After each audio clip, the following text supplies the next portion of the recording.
大会への出場を拒否した上、沙織お嬢様に無礼を働いたそうだな。クラード財団の援助がなかったら孤児のお前がセイントになんかなれなかったんだぜ。俺たち100人の孤児のうちセイントになれたのはたった10人だ。ただの無駄死にじゃねえか。お嬢様に逆らうことは許さん。お嬢様こそ俺が戦う理由だからだ。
恐るべきコスモと勝利への執念を持っているようだね。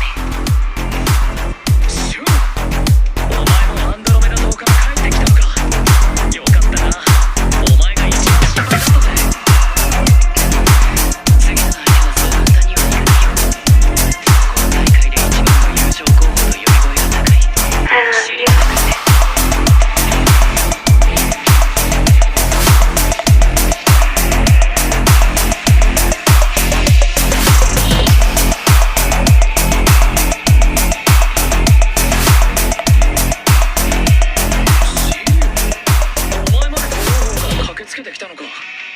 こんなくだらない大会に出る必要はねえだろ。名声やゴールドクラスのためではない。俺は育ててくれた老子の代用に報いるために戦うのだ。このままで老子のやったことで恋という世の中にいた俺は一つの幸運を得た。お前の自分を手がさず流星拳するのを見せてみろ。お前の決意が分かった。俺たちは親友だけど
ます。